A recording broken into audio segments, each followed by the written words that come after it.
اوس د هغه په باره کې مانه یو بل تپوس هم چا کړی دی چې یو هلک دی او هغه په خوب کې لیدلی دی ملک علم خان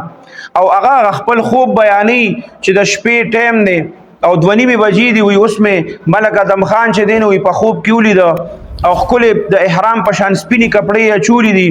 او زمزم چې کم کویې دی هغې سره وي خوا کې ولاړ دی او خلکو له زمزم اوبه ورکوي او وی مالې یو عطر راکړه چې دا کله روزې ته ځي نو دا به ځان سره یوسې دا خوب چلیږي نو هغه هم موږ ته خلکو راولېږه د هغې په باره کې موږ نه ته شرعي اعتبار سره تپوس وکړو نو مونږ به شرعي اعتبار سره جواب ورکوو چې خوب چې دی دا دلیل او حجت نه دی زمونږ په نیز باندې دا ته دلیل او حجت نشي جوړولی خو البته د دارالعلوم دیوبند چې کومه فتوا ده د هغې په رڼا کې ورته ما خبره وکړه چې د یو مړي په باره کې ته په خوب کې ووینې څنګه نو دارالعلوم دیوبند والا فرمایي مفتیان حضرات چې څومره دي هغې وایي چې دا تا ته اشاره ده د هغه مړي د آخرت د احوالو طرف ته که چېرته هغه په ښه حالت کې ووینې نو دا دې طرف ته اشاره ده چې دا مړی په ښه حالت کې دی او هغه که ته په بد حالت کې ووینې نو دارالعلوم دیوبند مفتیان چې دی هغې فرمایي چې دا مړی چې کوم دی نو دا په بد حالت کې دی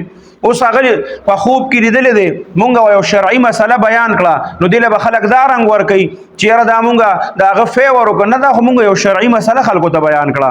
او دې کې دام کیدی شي چې کله یو انسان دی او د په دنیا کې غلط کارونه وکړه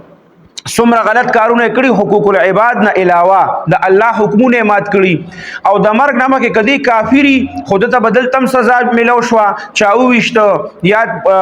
ادارو والا یا څومره چې قانون دی دغه مطابق هغه ته سزا ملو شو پانسی شو نو دلته مو ته سزا ملو شو کافر ته دته بیا په آخرت کې سزا ملاويږي او مسلمان چې کوم دی دته د خپل ګناه او سزا دلته په دنیا کې ملو شو لکه د مانوي 13 کیسونو د بتو دار سپیونو دته پولیسو چې دین په خپل مقابله کې هغه اوويشته نو بیا خلک دا تاسو کې چې آیا دا پولیسو اوويشته نو مسلمان د پاره یاد ساته دا حکم دی د مرګ نه مخکې کې دی شي هغه د خپل مرګ لیدلی چې غیر چاپیره رانه پولیس دي نو مسلمان که د مرګ نه مخکې د الله نه توبه وباسي چې پر دې حق یې نه ځای کړو د الله کوم حکمونه د هغه په باره کې د الله نه رښتونی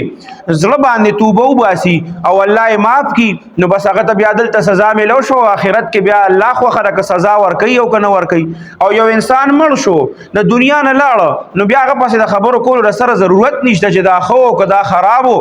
بیا خو د هغه معامله ډایرکټ الله له لاړه بس اوس دا هغه الله سره معامله ده که چا سره ښه کړي د هغې به تعالی صله ملاویږي او که چا سره بد کړي د هغې به مو تعالی صله ملاویږي نو دا موږ صرف په دغې ضمن کې دا خبره وکړو خو هغې له دا خلک چې دا ناپوهی دي وله بیا غلط رنګونه ورکړي